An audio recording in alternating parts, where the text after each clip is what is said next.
Uzak Şehir yeni bölümde neler olacak? Yeni sezon daha ilk dakikasından itibaren oldukça iddialı başladı ve izleyici ekran başına kilitlemeyi başardı. Önümüzdeki bölümlerde de bizleri bol entrikalı, heyecanlı ve sürükleyici sahneler bekliyor. Özellikle karakterler arasındaki çatışmaların giderek artması ve ilişkilerin yön değiştirmesiyle beraber dizinin temposu hiç düşmeyecek gibi görünüyor. Videomuza başlamadan önce sizlerden küçük bir ricamız var. Cihan ve Alya aşkını daha fazla görmek istiyoruz diyenler videomuzu beğensin, sayımızı görelim. Böylece sizlerin beklentilerini de net bir şekilde anlayabiliriz. Ayrıca yorumlar kısmına mutlaka dizideki en sevdiğiniz karakteri yazmayı unutmayın. Bu sayede kimin hangi karaktere daha çok bağlandığını birlikte görebiliriz. Yeni bölümde Cihan ve Alya cephesinde duygusal gelişmelerin yanında büyük sınavlar da olacak. Onların aşkı her ne kadar güçlü görünse de çevresindeki engeller bu ilişkiyi daha da zorlayacak. Diğer yandan yeni karakterlerin dahil olmasıyla birlikte şehirdeki dengeler yeniden kurulmaya başlayacak. Dostlukların sınandığı, düşmanlıkların da daha da kesinleştiği sahneler izleyiciyi fazlasıyla heyecanlandıracak gibi duruyor. Uzak Şehir'in bu sezonki en büyük sürprizi ise olayların çok hızlı ilerlemesi. Önceki sezona göre karakterlerin kararı çok daha radikal olacak ve her bölümde bambaşka bir gelişmeyle karşılaşacağız. Aşk, ihanet, intikam ve umut dolu anlarla dolu bir sezon bizleri bekliyor. O halde fazla vakit kaybetmeden analizimize geçelim ve Uzak Şehir'in yeni bölümünde bizleri nelerin beklediğini adım adım konuşmaya başlayalım. İlk olarak geçtiğimiz bölümü değerlendirmekle başlayalım. Cihan ve Alya tüm engellere rağmen birbirlerine duydukları aşka sahip çıkarak yeniden konağa dönüş yaptı. Onların bu kararı izleyiciye büyük bir heyecan yaşatsa da bedelinin ağır olacağı daha ilk andan itibaren belliydi. Çünkü Alya'nın Kanada'ya gitmemesi, Sadakat'in gözünde büyük bir felaketin başlangıcıydı. Sadakat bu aşkı engellemek için tüm gücünü ortaya koyarken, Cihan da annesinin karşısında daha sert ve daha kararlı bir duruş sergiledi. Diğer tarafta Mine cephesinde ise öfke giderek büyüyor. Tehditlerinin ciddiye alınmadığını gören Mine, hırsına yenik düşerek doğrudan Alya'ya yöneldi. Ancak Alya'yı ortadan kaldırmak için planladığı hamle, sandığından çok daha büyük sonuçlar doğuracak. Mine bu oyunun bedelini tahmin ettiğinden çok daha ağır bir şekilde ödeyebilir. Bölümün en sarsıcı gelişmelerinden biri ise Şahin ve Nari'nin gizlice evlenmesi oldu. Bu haber Albor ailesinde adeta bir deprem etkisi yarattı. Ancak asıl şok Cihan'ın ortaya attığı gerçek ile geldi. Şahin bu iddiaya karşı çıksa da Cihan'ın Hamada ile ilgili paylaştığı yeni ayrıntılar dengeleri tamamen değiştirdi. Bu itiraf Nare ile ailesi arasında kalın bir çizgi çekti. Ecmel cephesinde ise işler bambaşka. Özgürlüğün tadını çıkaran Ecmel, Albor ailesini köşeye sıkıştırmak için hamle üstüne hamle yapıyor. Aile içindeki kargaşayı fırsata çeviren Ecmel, kendi safındaki insanları arttırmaya çalışıyor.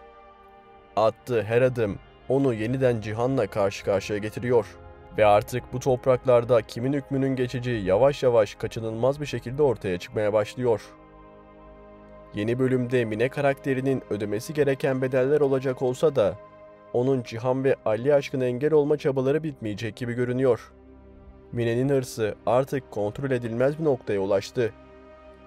Alya'ya gözdağı vermekle yetinmeyip daha büyük hamleler yapmaya kalkışacak. Fakat bu kez kendi kazdığı kuyuya düşme ihtimali çok yüksek. Mine karakterinin bu öfke ve intikamla attığı her adım hem kendi sonunu hazırlıyor hem de Cihan ve Alya'nın birbirlerine daha da fazla kenetlenmesine sebep oluyor. Cihan'ın başındaki belalarsa her bölümde katlanarak artıyor. Bir yandan annesi Sadakat'in sürekli müdahaleleri, bir yandan Ecmel'in tehditleri, bir yandan da Mine'nin bitmek bilmeyen kin dolu oyunları Cihan'ı iyice köşeye sıkıştırıyor. Bu karmaşanın içinde Cihan annesiyle karşı karşıya gelecek. Sadakat'in oğlunun kararlarına saygı göstermemesi, onun Alya ile olan aşkına sürekli engel olmaya çalışması, anne ve oğul arasındaki tansiyonu her zamankinden daha da fazla artıracak. Cihan tüm bu baskılara rağmen kendi yolunu çizmeye ve aşkına sahip çıkmaya kararlı. Diğer yandan yeni bölümde Cihan ve Alya'nın romantik anlarına daha fazla şahit olacağımız kesin. İkili her bölümde biraz daha yakınlaşıyor ve aralarındaki bağ daha da güçleniyor. Karşılarına çıkan her engel, onların birbirlerine olan sevgisini daha da sağlamlaştırıyor. Özellikle Alya'nın karakter gelişimi dikkat çekiyor. Daha önce çekingen ve kararsız olan Alya, artık daha güçlü, ayakları yere sağlam basan ve kararlarının arkasında durmaktan korkmayan birine dönüştü. Bu güçlü duruş hem Cihan'a destek olacak, hem de etrafındaki düşmanlara karşı onu daha dayanıklı kılacak. Diğer tarafta bu sezonun en ortada kalan karakteri kuşkusuz Nare olacak. Nare bir yanda sevdiği adam Şahin'e duyduğu büyük aşk, diğer yanda ailesine karşı olan bağlılığı arasında ciddi gelgitler yaşayacak. Boran gerçeğinin ortaya çıkmasıyla birlikte tüm dengeler alt üst oldu. Nare bir anda kendisini hem ailesiyle hem de kalbinin götürdüğü yol arasında sıkışmış durumda buldu. Şimdilik Şahin'in yanında kalmaya devam etse de bu durum uzun vadede böyle sürmeyeceği çok açık.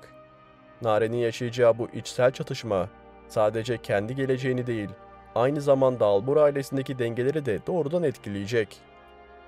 Özellikle geçmişteki sırlar ortaya çıktıkça Nare'nin Şahin'e olan güveni iyice sarsılacak ve bir süre sonra dengelerin tamamen tersine döndüğünü görebiliriz. Ecmel tarafında ise taşlar yerine oturmuş değil. Cihan'a karşı elini güçlü kılmaya devam eden Ecmel, durmaksızın yeni planlar kuruyor. Diğer aşiretlerle yaptığı görüşmeler ve kurmaya çalıştığı ittifaklarla gücünü katlayarak arttırıyor.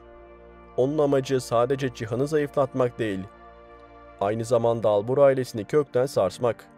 Bu uğurda atacağı her adımın çok daha büyük ve yıkıcı sonuçlar doğuracağı kesin. Ecmel'in aklı her zamankinden daha karanlık, hamleleri ise çok daha tehlikeli olacak. Cihansa bu tehditlerin farkında. O da boş durmuyor ve gizli gizli yaptığı planlarla, kurduğu anlaşmalarla Ecmel'e cevap vermeye hazırlanıyor. Fakat bu noktada en kritik mesele Cihan'ın çevresindeki insanlara güvenip güvenmemesi. Çünkü etrafında en küçük bir hainin varlığı tüm düzenini yerle bir edebilir. Cihan'ın attığı adımlar onun geleceğini belirleyecek kadar önemli. Doğru insanlarla hareket ettiği sürece ayakta kalacak. Ama yanlış bir güven her şeyin mahvolmasına sebep olabilir. Yeni bölümde hem Nare'nin yaşadığı ikilemler hem de Cihan'la Ecmel arasındaki güç mücadelesi diziye yön verecek. Nare'nin kalbini mi yoksa ailesini mi tercih edeceği sorusu merak uyandırırken Ecmel'in adım adım güç kazanması izleyiciyi diken üstünde tutacak. Cihan'ın stratejileri ise tüm bu karanlık dengelerin içinde en belirleyici unsur olacak.